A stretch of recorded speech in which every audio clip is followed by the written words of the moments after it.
The purpose of this hearing is to receive testimony on President Biden and Secretary Mayorkas' open border policies and how these failed policies have had profound and devastating impact throughout the country. This is the first hearing in this committee's impeachment proceedings regarding Secretary Mayorkas. I now recognize myself for an opening statement. Good morning. Today is a solemn occasion as this committee begins official impeachment proceedings in the matter of Department of Homeland Security Secretary Alejandro Mayorkas and his handling of America's borders since taking office in February 2021. I wish we weren't sitting here today.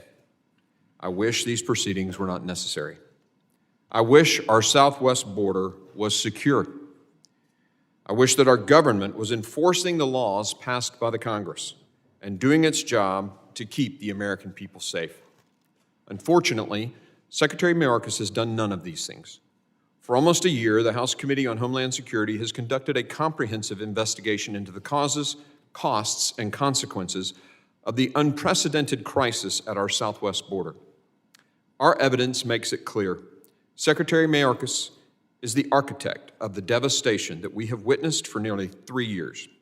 The findings of our investigation, available to the public at homeland.house.gov, coupled with the Secretary's refusal to change course on the reckless decisions facilitating this crisis, have left us with no reasonable alternative than to pursue the possibility of impeachment. The Secretary's actions have brought us here today, not ours.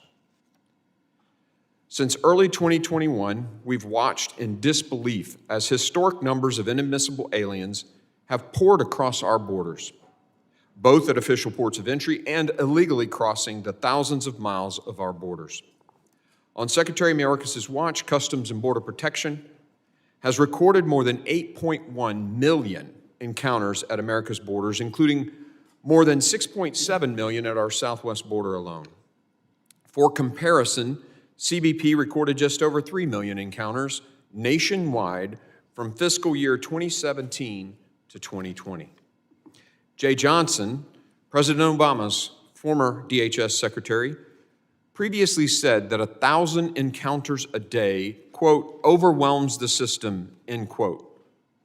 On Secretary Mayorkas' watch, encounters have never averaged less than 3,000 per day, even going as high as 10 to 12,000 per day.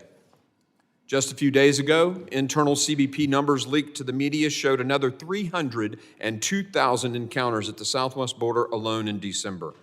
By far an all-time record. That's nearly enough people to fill the Rose Bowl 3 times in just 1 month.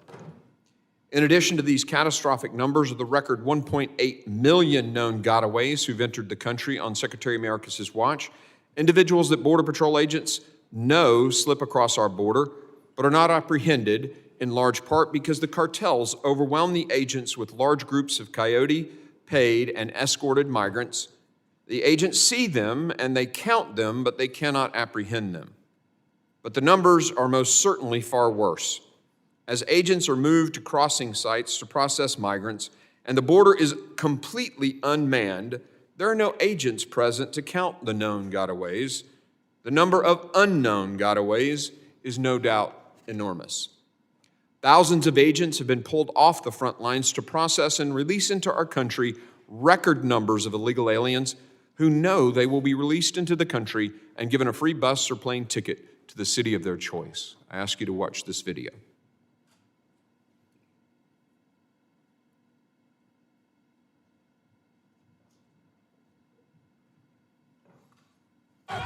A border shutdown in El Paso, Texas, as hundreds force their way onto the Paso del Norte International Bridge. Title 42 has officially expired. Homeland Security officials say illegal border crossings topped 10,000 per day this week, the highest levels ever. Thousands of migrants in central Mexico continue to travel on freight trains and travel all the way to the southern border, arriving here an Eagle Pass. Outnumbered and out-resourced, Border Patrol agents say they are struggling to keep up with this massive influx of migrants descending on our southern border. Border Patrol clearly does not have the manpower to process the thousands of migrants here. So the situation is pretty dire. Hundreds upon hundreds of adult men who have crossed illegally waiting here in the Arizona sun for Border Patrol to apprehend them and they hope be released into the United States somewhere. Sources telling News Nation that agents have been pulled from nearby checkpoints to assist in processing the thousands of migrants crossing into Eagle Pass every day. And this is all by design. The smugglers realize that this particular area is vulnerable. What Americans must understand today is that these historic numbers, the chaos you just saw on the screen, are the result of a much deeper problem. And that problem is not instability in other countries. It's not poverty. It's not climate change. It's not supposedly broken immigration system. All of these excuses have long predated Secretary Mayorkas' tenure, and yet we've never experienced a crisis like this. As even the New York Times admits, and I quote, "Push factors don't explain the entire surge, and maybe not even most of it. There have been no recent wars in Latin America, and the region's poverty rate has been flat," end quote, the New York Times. I'll also note that 2 of the 16 cities in the world with the highest murder rates are right here in the United States. No, this crisis has been intentional. Secretary Mayorkas was made aware of testimony given by President Biden's Attorney General, Merrick Garland, where the AG admitted the current policies are being exploited by the cartels. Yet Secretary Mayorkas turns around and implements additional policies to expand the catch and release measures, empowering the cartels and killing Americans. After nearly 3 years of watching this unfold, what other conclusion is there but this is an intentional crisis? Secretary Mayorkas has brazenly refused to enforce the laws passed by Congress and enacted policies that knowingly make our country less safe. What we're seeing here is a willful violation of his oath of office taken by Secretary Mayorkas. Let me repeat that, a willful violation. Secretary Mayorkas has used mass parole to release more than 1.5 million inadmissible aliens into the country, despite the Immigration and Nationality Act stating that parole is to be used only as an, I quote, case by case, end quote, and, quote, temporary basis for a, quote, significant benefit or urgent humanitarian reason, end quote. The chief patrol agent of the Border Patrol's Laredo sector told us last June that historically parole, and I quote, was used only in extreme humanitarian instances. If a child was sick, had to go to the hospital, we'd parole the parent in or something like that. But that was very rare. It wasn't an everyday thing, end quote. This Porter chief is right. The scale of Secretary Mayorkas' mass use and abuse of parole is unprecedented and has been declared inconsistent with the laws passed by Congress by multiple federal judges, but remains a central component of Secretary's agenda. The Immigration and Nationality Act also requires that illegal aliens apprehended crossing the border be detained pending their removal proceedings. Secretary Mayorkas has ignored this law. In fiscal year 2013, according to DHS's own numbers, the Obama administration detained 82% of illegal aliens from the moment they were encountered until their case was decided, and another 9% were held for at least some portion of time after that. That's a pretty good track record, and under a Democrat administration. In Secretary Mayorkas' first year on the job, that 82% number dropped to just 10%. Illegal aliens not detained at all jumped from 9% to 64% in FY21. In a court opinion earlier this year, federal judge Kent Wetherell wrote, and I quote, "The evidence establishes that in late January or early February of 2021, DHS made a discrete change in detention policy from release only if there is a compelling reason to release unless there is a compelling reason not to," end quote. The deputy chief of the Border Patrol's Yuma sector told our committee in September, quote, "The belief that they are going to be released with no consequences is certainly something that many migrants tell our agents," end quote. On Secretary Mayorkas' watch, that's a pretty good bet. And under his leadership, individuals guilty of violent crimes and even some of on the terrorist watch list have been released into this country. Just Monday, multiple sources confirmed Secretary Mayorkas admitted that released rates of illegal aliens are currently around 85%. All told, DHS numbers indicate that well over 3 million inadmissible aliens have been released into our country on Secretary Mayorkas' watch. Factor in the 1.8 million known gotaways, the unqualifiable unknown gotaways, that's roughly the population of the state of South Carolina. Not only has Secretary Mayorkas refused to detain these individuals in accordance with the law, but he has also made it nearly impossible for Immigration and Customs Enforcement to remove them. His policies have largely restricted the ability of ICE to detain and remove the population of illegal aliens. ICE removals dropped from more than 267,000 in FY19 to less than 60,000 in FY21 and 70,000 in 22. The FY23 numbers were better, but were still more than 40,000 fewer than the lowest year of the last administration, which largely occurred in the midst of the COVID pandemic. Criminals as a percentage of all ICE arrests went from around 90% in FY 2020 to just 43% in FY 23. The Secretary is not even living up to his own flawed standards that supposedly prioritize threats to public safety. The former sector chief in San Diego told us in May of 2023 that he didn't think the consequences of being removed from the country was being utilized enough to deter illegal immigration. Even Texas Democrat Mr. Cuellar has said, and I quote, "If you don't detain people, if you don't send people back, then the border becomes a speed bump," end quote. On top of all this, upon entering office, Secretary Mayorkas immediately began dismantling effective policies that had secured the southwest border, despite being warned by experienced border security personnel of the consequences that would result. That, coupled with his consistent decision to double down on his own unlawful policies, indicates an intentionality to this crisis. And I must note with great emphasis, these are not simple policy differences. This is a years-long pattern of refusing to enforce the laws passed by Congress. Our investigation also uncovered the fact that Secretary Mayorkas has violated the authority of his office. Secretary Mayorkas has directed the department to create numerous new unlawful mass parole programs that have allowed an unprecedented number of individuals to enter our country who otherwise would have no lawful basis to be here, and to incentivize migrants to make the dangerous and sometimes deadly travel to our southern border. He has also effectively told ICE officers not to do their job in enforcing America's immigration laws. According to his own guidance to ICE, and I quote, "The fact an individual is removable should not alone be the basis of an enforcement action against them," end quote.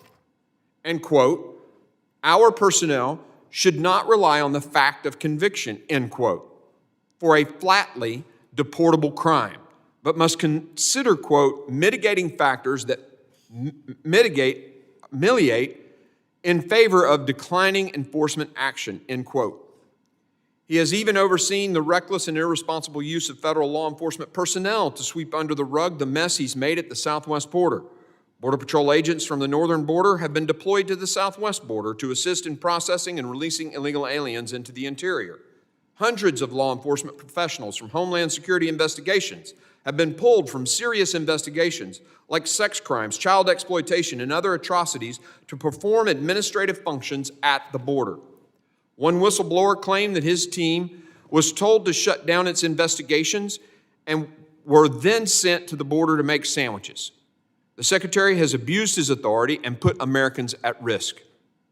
Secretary Mayorkas has repeatedly lied to the American people and to the United States Congress. Our investigation uncovered more than 100 instances where Secretary Mayorkas misled the public. Notably, he claimed in April 2022 hearing to have operational control of the southwest border as defined by federal statute. This was false. He then told another lie by claiming in subsequent hearings that he does not use the statutory definition of operational control, despite doing so in that 2022 hearing. Watch for yourself. Will you testify under oath right now? Do we have operational control, yes or no? Yes, we do. And we have operational control of the borders. Yes, we do. And Congressman, we are working to... So what operational control defined?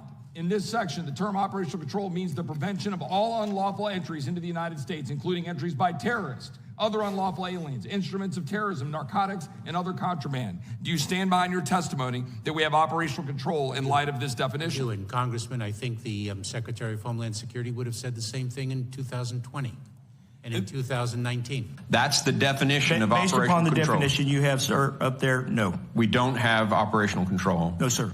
With respect to the definition of operational control, I do not use the definition that appears in the Secure Fence Act. Do you admit that your policies have led the country farther away from operational control of the border as defined by the Congress?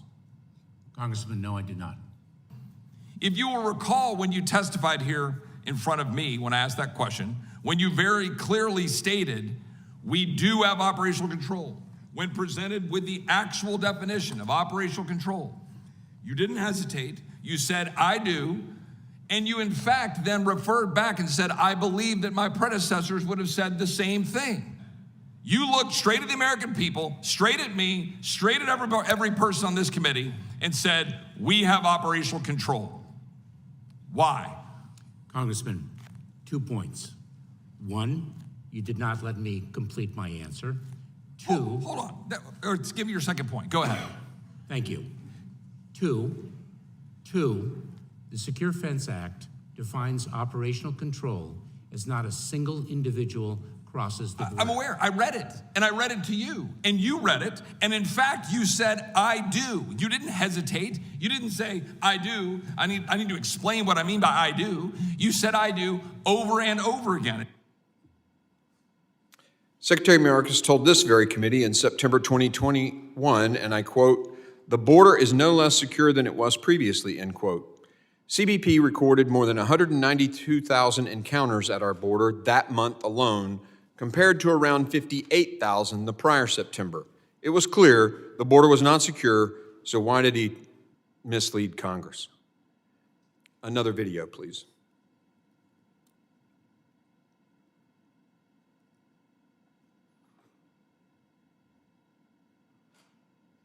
Is the border more secure under your leadership than when you started?